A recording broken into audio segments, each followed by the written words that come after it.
ഇവർ രണ്ട് കൂട്ടാണ്. ശശികരും കമ്മ്യൂണിസ്റ്റുകാരും.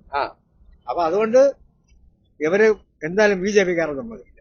ഇന്നവരെയും കമ്മ്യൂണിസ്റ്റുകാരാണ് ഞങ്ങൾക്ക് ആഹാരവും ഭക്ഷണമൊക്കെ തരണത്. അതുകൊണ്ട് ഞാൻ അതൊന്നും പാർട്ടി ആയെന്ന് പറയണല്ല. കമ്മ്യൂണിസ്റ്റുകാർ അവർ ഇറങ്ങിയും കയറി വീട്ടിൽ ഇറങ്ങിയും കയറി ഞങ്ങൾക്ക് ആഹാരവും കാര്യങ്ങളൊക്കെ തരുന്നുണ്ട്. ഞാൻ കോൺഗ്രസ്സുകാരനല്ല. പിന്നെ എനിക്ക് പാർട്ടിയുണ്ട്, പക്ഷെ ഞാൻ കോൺഗ്രസ്സുകാരനല്ല. തിരുവനന്തപുരത്ത് തരൂര് ചെയ്ത വികസനങ്ങൾ ജനങ്ങൾ ഓർത്തു. ഭൂരിപക്ഷം ആര് ജയിച്ചാലും ഭൂരിപക്ഷം വളരെ കുറവായിരിക്കും. ശശി തരൂര് കോൺഗ്രസ് തന്നെ ജയിക്കും. നല്ലൊരു ഭൂരിപക്ഷം ആയിരിക്കും. നല്ല ഭൂരിപക്ഷം ആയിരിക്കണം. കുപ്പിയെടുത്ത് കുടിക്കുകയും കഴിഞ്ഞ ഈ പ്രാവശ്യം 27,000 ജയിക്കണം എന്നാണ് നമ്മളൊരു കണക്കൂട്ടല്. രണ്ടാമത് ആര് വരാൻ ചാൻസ്? BJP രണ്ടാമത്. ഈ BJP-യിൽ നിന്ന് നല്ലൊരു ഭൂരിപക്ഷം പ്രതീക്ഷിക്കും. അത് BJP-യിൽ നിന്ന് നല്ലൊരു വ്യത്യാസം കാണോ വോട്ടിന്? നല്ല വ്യത്യാസം കാണാൻ ചാൻസ് കുറവാണ്. കഴിഞ്ഞ പ്രാവശ്യത്തെ ആ ഒരു ഭൂരിപക്ഷം കിട്ടാൻ ചാൻസ് കുറവ് തന്നെയാണ്. മോശമല്ലാത്ത രീതിയിൽ നമുക്ക് വിജയം പ്രതീക്ഷിക്കാം. 20-25 ജയിക്കണം നമ്മുടെ കണക്കൂട്ടല്. നമ്മുടെ പ്രതീക്ഷ. BJP നല്ല പ്രകടനം കാഴ്ചവെച്ചത്. BJP നല്ല പ്രകടനം. തെറ്റാൽ നല്ല പ്രകടനം കാഴ്ചവെച്ചെങ്കിലും നമ്മൾ 27,000 ജയിക്കുന്നതാണ് നമ്മുടെ പ്രതീക്ഷ.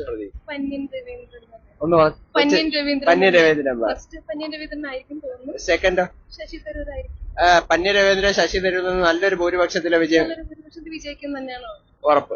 ഒരു പ്രതീക്ഷയില്ല ജയിക്കും. ആര് ജയിക്കുമെന്ന് ചാൻസ് ഇല്ല. ആർക്കെങ്കിലും ഒരാൾക്ക് ജയം വേണമല്ലോ.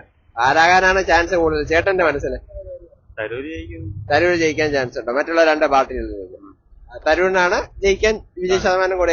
എന്നാലും എത്ര ലെവലായിരിക്കും? നല്ലൊരു ഭൂരിപക്ഷത്തിൽ ജയിക്കാൻ ചാൻസ് ഉണ്ടോ? കഴിഞ്ഞ പ്രാവശ്യത്തിന്റെ അത്ര ഭൂരിപക്ഷം കാണത്തില്ല, എന്നാലും ജയിക്കും. എന്നാലും വിജയം ഉറപ്പാണ്. തരൂര് ജയിക്കുമെന്നാണ് പറയുന്നത്. പാർട്ടി മത്സരിക്കില്ലേ? ഏതെങ്കിലും ഒരു പാർട്ടി ഏറ്റവും കൂടുതൽ സാധ്യത കാണുന്നത് ആർക്കാണ്? ഇവിടെ ഇപ്പോൾ രാജീവ് ചന്ദ്രശേഖരന്റെ ഇതാണ്. തിരുവനന്തപുരം രാജീവ് ചന്ദ്രശേഖരന്റെ വിജയം പ്രതീക്ഷിക്കുന്നു. രണ്ടാം സ്ഥാനം ആർക്ക്? രണ്ടാം സ്ഥാനം പന്ന്യൻ രവീന്ദ്രൻ. രാജീവ് ചന്ദ്രശേഖരൻ നമുക്ക് നല്ലൊരു ഭൂരിപക്ഷം പ്രതീക്ഷിക്കാമോ? നല്ലൊരു ഭൂരിപക്ഷം ജയിക്കാനുള്ള സാധ്യത ഉണ്ട്. രവീന്ദ്രൻ നല്ലൊരു ഭൂരിപക്ഷത്തിൽ ജയിക്കാൻ ചാൻസ് ഉണ്ടോ? തോന്നല്. ചേട്ടന്റെ തോന്നലിനെ രക്ഷിക്കട്ടെ. എത്ര പറയാൻ പറ്റും? ഓക്കെ. അതായത് രണ്ടാം സ്ഥാനം ആർക്കാണ്? ശശി തരൂർ. ഓക്കെ. ഒന്നാം സ്ഥാനം പന്ന്യൻ രവീന്ദ്രനും രണ്ടാം സ്ഥാനം ശശി തരൂരാണ് സ്വീകരിക്കുന്നത്. ഒരു മാറ്റമല്ല. ശശി തരൂർ നല്ലൊരു വിജയത്തില് ഭൂരിപക്ഷത്തിൽ തന്നെ ജയിക്കാൻ ചാൻസ്. അപ്പൊ രണ്ടാം സ്ഥാനം ആർക്കാണ്? പറയാൻ പറ്റില്ല. അപ്പൊ ഒന്നാം സ്ഥാനം ഒരു മോശമില്ലാത്ത ഭൂരിപക്ഷത്തിൽ കയറി വരുന്നുണ്ട്. അതടുത്ത് അങ്ങോട്ട് പോവാ. പക്ഷെ വലിയ ഭൂരിപക്ഷം കാണൂല. ശശി തരൂര് ജയിക്കും. ശശി തരൂരിന്റെ ആര് ജയിക്കാനാണ് കേട്ടോ ചാൻസ് കൂടുതൽ? ശശി തരൂർ നല്ലൊരു ഭൂരിപക്ഷത്തിൽ ജയിക്കും. രണ്ടാം സ്ഥാനം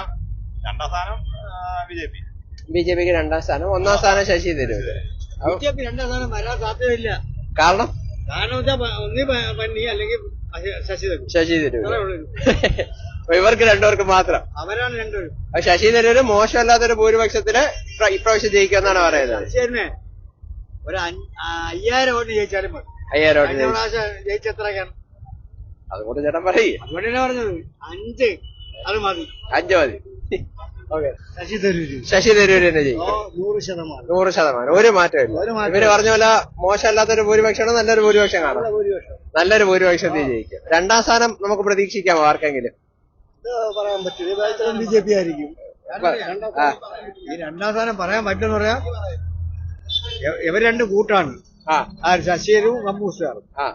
അപ്പൊ അതുകൊണ്ട് ഇവര് എന്തായാലും BJP-ക്കാരെ സമ്മതിക്കില്ല. എന്ത് സംഭവിച്ചാലും കോൺഗ്രസിൽ ഇന്ത്യ മുന്നണി തന്നെ അധികാരത്തിൽ വരണം. കോൺഗ്രസ് ഇന്ത്യ മുന്നണി അധികാരത്തിൽ വരണം. കോൺഗ്രസിന് ഒരിക്കലും ഭൂരിപക്ഷം കിട്ടത്തില്ല. അപ്പൊ ഇന്ത്യ മുന്നണി തന്നെ വരണം. അപ്പോഴും കേരളത്തിൽ നിന്ന് മാക്സിമം ഇടതുപക്ഷ സ്ഥാനാർത്ഥികൾ തന്നെ ജയിക്കണം. കാരണം എന്നാൽ മാത്രമേ ഇന്ത്യ മുന്നണിയെ കെട്ടുറപ്പോടെ കൊണ്ടുപോകാൻ പറ്റുള്ളൂ. കാരണം കോൺഗ്രസിന്റെ നിലവിലുള്ള സാഹചര്യം അനുസരിച്ച് എങ്ങോട്ട് വേണമെങ്കിലും അറിയാവുന്ന ഒരു കണ്ടീഷനാണ്. പക്ഷെ പണ്ടത്തെ പോലെ BJP-ക്ക് വിലയ്ക്ക് വാങ്ങിക്കാൻ പറ്റുമെന്ന് തോന്നുന്നില്ല. കാരണം അധികാരത്തിൽ നിന്ന് മാറുന്ന ആ ഒരു സിറ്റുവേഷൻ എത്തുമ്പോൾ പോയവരെല്ലാം നിന്ന് ഒരുപക്ഷെ തിരിച്ചിങ്ങ് വരാം. നല്ലൊരു ഭൂരിപക്ഷം പ്രതീക്ഷിക്കാം കേട്ടോ. നല്ലൊരു ഭൂരിപക്ഷം തീർച്ചയായിട്ടും ഇവിടെ പ്രതീക്ഷിക്കാൻ പറ്റുന്ന നല്ലൊരു ഭൂരിപക്ഷം തന്നെ ജയിക്കുമെന്ന് പ്രതീക്ഷിക്കും. എന്റെ അഭിപ്രായം ശശി തരൂര്. കാരണം കൂടെ ഒന്ന് പറയാം. എത്ര വോട്ടിൽ ജയിക്കും? നല്ല ഫൈറ്റ് ആയിരിക്കും. പഴയ ഭൂരിപക്ഷം കിട്ടത്തില്ല.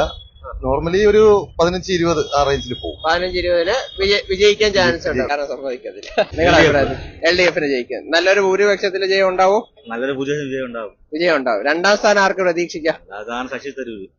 ഓക്കെ, രണ്ടാം സ്ഥാനം ശശി തരൂർ. അപ്പൊ ശശി തരൂരിൽ നിന്ന് നല്ലൊരു ഭൂരിപക്ഷത്തില് പന്നീർ രവീന്ദ്രന് വിജയം ഉറപ്പാണ്. ഒരു മാറ്റമില്ല. ഈ രണ്ട് പാർട്ടിയും പാർട്ടി മുന്നിൽ വന്നിട്ട് മൂന്നാമത്തത് BJP ഏറ്റവും താഴെ പോകും. തരൂര്. രണ്ടാമത് വരാൻ ചാൻസ് ഉള്ള ആരാണ്? BJP രണ്ടാമത്. അപ്പൊ ഈ BJP നിന്ന് നല്ലൊരു ഭൂരിപക്ഷത്തിൽ തരൂരിന് ഒരു വിജയ ശതമാനം കുറവ് വരത്തില്ല. കഴിഞ്ഞ പ്രാവശ്യത്തെ വിജയം പോലെ തന്നെ ഇപ്രാവശ്യം പ്രതീക്ഷിച്ചു. 1 ലക്ഷം വോട്ടിന് ഭൂരിപക്ഷത്തിൽ മാറ്റം. കോൺഗ്രസ്സുകാരനല്ല. പിന്നെ എനിക്ക് പാർട്ടിയുണ്ട്, പക്ഷെ ഞാൻ കോൺഗ്രസ്സുകാരനല്ല. തിരുവനന്തപുരത്ത് തരൂര് ചെയ്ത വികസനങ്ങൾ ജനങ്ങൾ ഓർത്തു. ചേട്ടാ കോൺഗ്രസ്സുകാരനല്ലാഞ്ഞിട്ടും കോൺഗ്രസിന്റെ ജയിക്കുമെന്ന് തന്നെ പറയുന്നത്.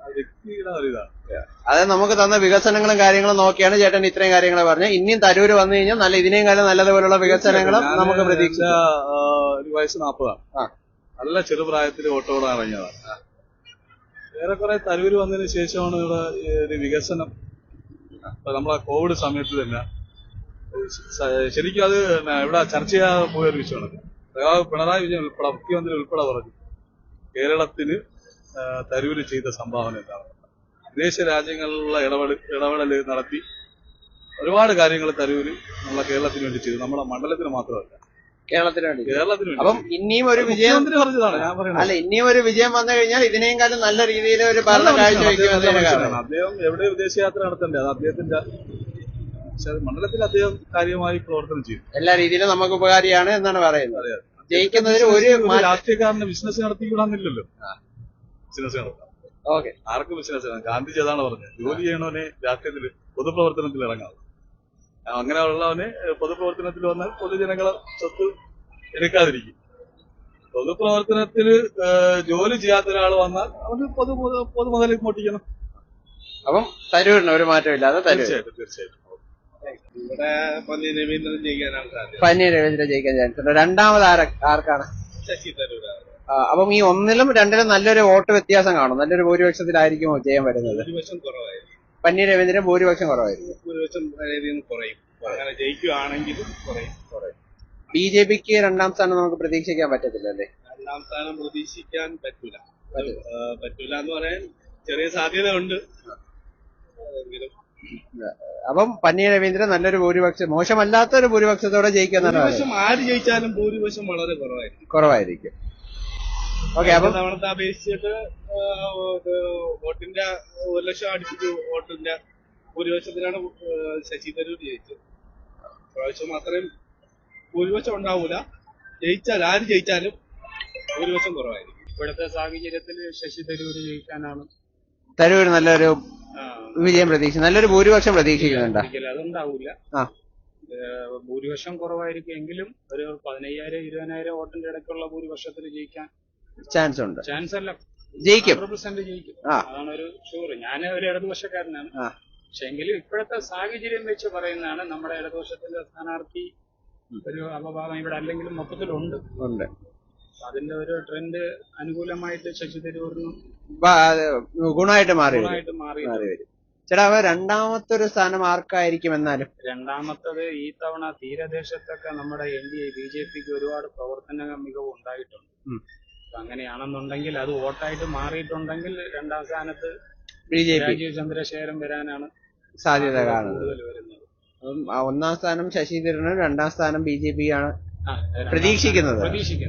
അപ്പം തരൂരിന്റെ വിജയം സുനിശ്ചിതമാണ്, ഉറപ്പാണ്. അത് ഉറപ്പാണ്. രണ്ടാമത്തെ സ്ഥാനത്തിനോടാണ് ഇപ്പൊ മത്സരം നടക്കുന്നത് അല്ലേ യഥാർത്ഥത്തില്? എന്തായാലും ഒരു 20,000 വോട്ടിന്റെ അകത്തുള്ള ഭൂരിപക്ഷത്തിൽ ഒരു വിജയം പ്രതീക്ഷിക്കാം. കഴിഞ്ഞ തവണ ഉള്ള ഭൂരിപക്ഷം എന്തായാലും ഉണ്ടാവത്തില്ല. കുറഞ്ഞ ഭൂരിപക്ഷമാണ്, പക്ഷെ 20,000 ഒരു മോശമല്ലാത്തൊരു ഭൂരിപക്ഷമാണ്. ആ ഒരു ഭൂരിപക്ഷത്തില് തരൂരിന് ഒന്നാം സ്ഥാനവും ബാക്കി 2-3-നുള്ള ബാക്കി ഒരു കോമ്പറ്റീഷനാണ് നടക്കുന്നത്. തീരദേശ മേഖലയിലുള്ള ഒരു വോട്ടിന്റെ അടിസ്ഥാനത്തില് ഈ 2 സ്ഥാനാർത്ഥികളെ സെക്കൻഡ് വരാനുള്ളതിലൊരു സാധ്യത കൂടുതൽ രാജീവ് ചന്ദ്രശേഖരൻ. ഇത്തവണ കുറച്ച് പ്രവർത്തന മികവ് അവർ കാണിച്ചിട്ടുണ്ട്. അത് പല മേഖലയിലും അത് എത്തിയിട്ടുമുണ്ട്. പക്ഷെ അത് എത്രത്തോളം വോട്ടായി മാറി എന്നുള്ളതാണ് നമ്മൾ കൗണ്ടിങ്ങിന്റെ അന്ന് അറിയാൻ പറ്റുള്ളൂ. ശശി തരൂരിനാണ് നല്ലൊരു ഭൂരിപക്ഷം പ്രതീക്ഷിക്കാമോ നമുക്ക്? 1,00,000-നകത്ത് ഒരു ഭൂരിപക്ഷം നമുക്ക് പ്രതീക്ഷിക്കാം. 30,000 ഇപ്പൊ 1,00,000-നകത്ത് ഏത് വേണമെങ്കിലും നമുക്ക് പ്രതീക്ഷിക്കാന്നുള്ള ഭൂരിപക്ഷത്തിന്റെ ചെയ്യുന്നതാണ്. 2ാം സ്ഥാനം ആർക്കായിരിക്കട്ടെ? എന്നാലും ഏറ്റവും കൂടുതൽ ചാൻസ് ആർക്കാണ്? ബി ജെ പിക്കാണ് ചാൻസ്. ചേട്ടൻ അതിലാണ് പന്നി രവീന്ദ്രൻ ജയിക്കും. അപ്പൊ 1ാം സ്ഥാനം ഒരു മാറ്റമില്ല, ശശി തരൂരിനെ ജയിച്ചു വരും. എന്റെ മനസ്സിൽ ഞാൻ പറയുന്നത് കമ്മ്യൂണിസ്റ്റാണ്. പിന്നെ ഏത് പാർട്ടി ജയിച്ചാലും പാവങ്ങളെ രക്ഷിക്കുക, ഒരു കൈകോർത്ത് അവരെ ജയിപ്പിക്കുക. ഞങ്ങളെ പോലുള്ള ഈ വെള്ളപ്പൊക്കത്തിൽ ഞങ്ങളെ പോലുള്ള ഒരുപാട് പേര് കഷ്ടപ്പെടുന്നുണ്ട്. അപ്പൊ അവര് ഇന്നവരെയും കമ്മ്യൂണിസ്റ്റുകാരാണ് ഞങ്ങൾക്ക് ആഹാരവും ഭക്ഷണവും ഒക്കെ തരണത്. അതുകൊണ്ട് ഞാൻ അതൊന്നും പാർട്ടി ആയെന്ന് പറയണതല്ല. കമ്മ്യൂണിസ്റ്റുകാരെ അവർ ഇറങ്ങിയും കയറി വീട്ടിൽ ഇറങ്ങിയും കയറി ഞങ്ങൾക്ക് ആഹാരവും കാര്യങ്ങളൊക്കെ തരണുണ്ട്. പക്ഷെ നാളെയും തരണം എന്നൊരു ഇതുണ്ട്, ഉറപ്പുണ്ട്. അവർ കൈകോർത്ത് പിടിച്ച് ഉയർത്തണം. ഏത് പാർട്ടി ജയിച്ചാലും അവർ പാവങ്ങളെ രക്ഷിക്കുക. പാവങ്ങൾക്ക് വേണ്ടി പ്രവർത്തിക്കുന്നവരാണ് യഥാർത്ഥ മനുഷ്യൻ. ഭൂരിപക്ഷം കുറവായിരിക്കും, ഇടതുപക്ഷം ജയിക്കും. 2ാം സ്ഥാനം ആർക്ക് നമുക്ക് പ്രതീക്ഷ വയ്ക്കാം? ശശി തരൂർ 2ാം സ്ഥാനം കിട്ടി. ബി ജെ പിക്ക് 3ാം സ്ഥാനത്തേക്ക് തള്ളപ്പെടും. കോൺഗ്രസ് ജയിച്ചാലേ കാര്യങ്ങൾ നല്ലതാവും. കോൺഗ്രസ് നല്ലൊരു ഭൂരിപക്ഷത്തിൽ ജയിക്കണം തന്നെ ഞങ്ങളുടെ ആഗ്രഹം. തീർച്ചയായിട്ടും ജയിക്കാൻ ചാൻസ് ഉണ്ടല്ലോ. ഉണ്ട്, 100% ഉണ്ട്.